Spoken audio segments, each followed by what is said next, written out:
नमस्कार. थंबनेल आणि टायटल बघून तुम्हाला समजलंच असेल की आपला व्हिडिओ कशा विषयावर आहे. तर बघा, आपण गावावरून जे की कांदे आणतो, मुंबई पुण्यासारख्या शहरामध्ये राहताना कांदे दमट वातावरणामध्ये जास्त दिवस काही राहत नाहीत आणि आपण काय करतो, कंटाळून खराब झालेले कांदे आपण कचऱ्यामध्ये फेकून देतो. तर असं न करता आणि कांदे जास्तीत जास्त ऋतू कोणताही असो, कांदे कसे आपण चांगल्या प्रकारे टिकवू शकतो, त्याची साठवण करू शकतो, हे याचा व्हिडिओ मी ऑलरेडी केलेला आहे. तर तुम्ही जाऊन आपल्या यूट्यूब चॅनलवरती पाहू शकता. तर आता बघा, काही कांदे ना मोड आलेले असतात, तर ते मोड आलेले कांद्याचा काही उपयोग होत नाही म्हणून आपण ते कांदे उचलून डस्टबिनमध्ये टाकून देतो. पण तसं नाही करायचं आहे आपल्याला. हे जे मोड आलेले कांदे आहेत त्याचा चांगल्या प्रकारे, उत्तम प्रकारे आपण त्याचा उपयोग करून घरच्या घरी बघा चांगली आपण याची भाजी अशी तयार करणार आहोत. जसे की बाजारमध्ये कांद्याची पात वगैरे आपण विकत घेऊन येतो, तर घरच्या घरी आपल्याला कोणत्याही गोष्टीचा उपयोग न करता, मातीचा वगैरे उपयोग न करता, घरातल्या घरातच आपल्याला अशी कांद्याची पात तयार करायची आहे. तर ती कांद्याची पात कशी तयार करायची हे तुम्हाला व्हिडिओमध्ये सांगणार आहे. चला तर मग आता वेळ न घालवता आपण व्हिडिओला सुरुवात करूया.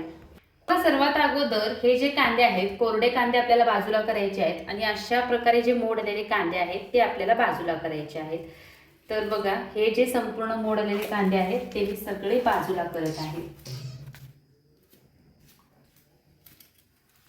तर घरच्या घरी आपल्याला हे कांदे वाफलेले आपल्याला फेकून न देता आपल्याला घरच्या घरी सोप्या पद्धतीने शेतामध्ये जसे की असतात ना कांद्याची पात वगैरे, तर तशीच आपल्याला कांद्याची पात घरच्या घरी बनवायची आहे.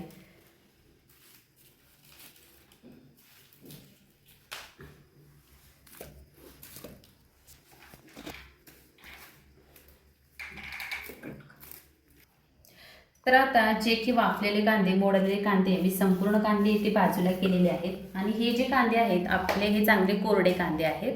तर आता आपल्याला काय करायचं आहे, आपण बाजारामधून आपण कांद्याची पात वगैरे विकत आणतो ना, तर तशीच आपल्याला कांद्याची पात बनवायची आहे. त्यासाठी दुसरी स्टेप लागणारी कोणती, तर हे कांद्याची पात हवेशीर ठेवण्यासाठी ना मी एक अशा प्रकारची एक जाळी घेतलेली आहे. जर तुमच्याकडे प्लॅस्टिकची किंवा स्टीलची असेल तर तुम्ही कोणतीही जाळी घेऊ शकता. तर आता ह्याच जाळीमध्ये ना मी आता स्टेप बाय स्टेप हे संपूर्ण लाईनमध्ये हे वाफलेले कांदे ठेवून देणार आहे. तर बघा, हे वाफलेले कांदे ठेवताना एक गोष्ट लक्षात घ्या की जी वाफलेले कांद्याची वरची पात आहे ती वरच्या बाजूने पाहिजे, म्हणजे जसं जसं की ती कांद्याची पात वरच्यावर वाफली पाहिजे. तर अशा प्रकारे संपूर्ण कांदे मी एका लाईनमध्ये ठेवून देणार आहे.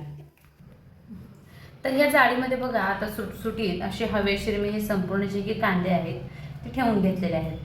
तर तुम्ही जशी जाळी आहे तशा प्रकारे तुम्ही हे संपूर्ण कांदे ॲडजस्ट करू शकता. तर आता हे संपूर्ण कांदे, जशी की हे मोडलेले कांदे आहेत त्याला हवा लागण्यासाठी मोकळीशीर अशी हे कांदे ठेवून घेतलेले आहेत. तर आता हे जे काही वाफलेले कांदे आहेत तर ह्या जाळीमध्ये मी असे स्टेप बाय स्टेप ठेवून घेतलेले आहेत. तर पुढची स्टेप मी तुम्हाला सांगते. तर ह्यासाठी लागणारी दुसरी गोष्ट म्हणजे इथे बघा, माझ्याकडे एक स्टीलची टोपली आहे, तर ही मी घेतलेली आहे. जर तुमच्याकडे स्टीलची टोपली असली तरी चालेल किंवा एखादी प्लास्टिकचं टप वगैरे असेल तरी देखील तुम्ही त्याचा उपयोग करू शकता. चला तर मग आता ही कांद्याची स्टेप आता या मी तुम्हाला पुढे सांगते कशी करायची. त्यानंतर लागणारी गोष्ट म्हणजे इथे बघा, घरामध्ये माझ्याकडे असा एक डब्बा होता, तर तो डब्बा घेतलेला आहे किंवा तुमच्याकडे एखादी छोटी वाटी वगैरे असेल त्याचा देखील तुम्ही उपयोग करू शकता. हा जो डबा आहे, आपल्याला इथे जी टोपली घेतलेली आहे तर अशी मध्यभागी ठेवायची आहे. तर हा जो डबा आहे इथे कशासाठी ठेवलेला आहे तो देखील मी तुम्हाला पुढे सांगते. तर ह्याच डब्यामध्ये आपल्याला पाणी टाकायचं आहे.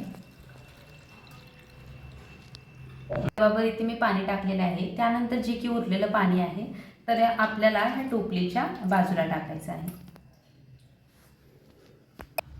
तर आता संपूर्ण जे की आहे ते पाणी टाकलेलं आहे. तर ह्याच डब्यावर आपल्याला जे की आपण वाफलेल्या कांद्याची टोपली आहे ती टोपली आपल्याला ठेवून द्यायची आहे. आणि सगळ्यात महत्त्वाची गोष्ट म्हणजे आपल्याला काळजी कोणती घ्यायची आहे, आपण जेव्हा ही जाळी ठेवतो, जे की पाणी टाकलेलं आहे ते कांदे आतमध्ये नाही भिजायला पाहिजे, नाहीतर जे की कांदे आहेत ते खराब होऊन जातात.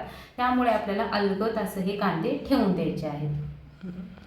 तर ही जी की कांद्याची जाळी आहे ती व्यवस्थित तिथे सेट झालेली आहे. तर त्यानंतर आपल्याला एक ग्लास जो की पाणी आहे तो आपल्याला ह्या टोपलीच्या बाजूने ओतून द्यायचा आहे.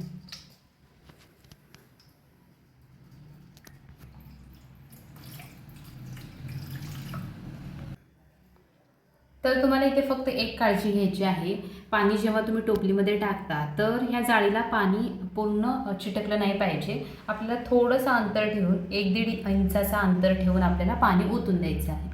तर त्याचं कारण ही असंच की बघा, आपण ही जी कांद्याची टोपली ठेवलेली आहे तर खालच्या बाजूने पाण्याचा ओलावा आहे, त्यामुळे अशी जी की कांद्याची मुळे आहेत तर ती खेचली जातात आणि पटकन अशी कांद्याची जी पात आहे ती पटकन उगवली जाते आणि चांगल्या प्रकारे बघा कांद्याची पात तयार होते. तर ती कांद्याची पात तयार झाल्यानंतर आपण घरच्या घरी त्याची भाजी करून खाऊ शकतो. तर बघा, ही जी कांद्याची पात आहे साधारण तुम्हाला 1 आठवडा तरी लागतोच. तर चांगल्या प्रकारे इथे चांगली कांद्याची पात उगवण्यासाठी तुम्हाला थोडीशी वाट बघावी लागते. तर चांगल्या प्रकारची कांद्याची पात तयार झाल्यानंतर तुम्ही घरच्या घरी भाजी तयार करून खाऊ शकता. चला तर मग आपले संपूर्ण हे कांदे वगैरे ठेवून झालेले आहेत. तर ही जी टोपली आहे आठवड्याभरासाठी मी एका कोपऱ्यामध्ये ठेवून देते. तर इथे मी ही टोपली ठेवून दिलेली आहे. पावसाळ्यामुळे असे वाफलेले कांदे आपण काय करतो, डायरेक्ट आपण डस्टबिनमध्ये टाकून देतो. पण तसं न करता आपण माती नको, इतर काही गोष्टींची गरज नको, फक्त पाण्यामध्ये अशा प्रकारे आपण कांदे छान असे वाफवून कांद्याची पात तयार करू शकतो. तर चला मग भेटूया अशाच पुढच्या व्हिडिओमध्ये. तोपर्यंत काळजी घ्या.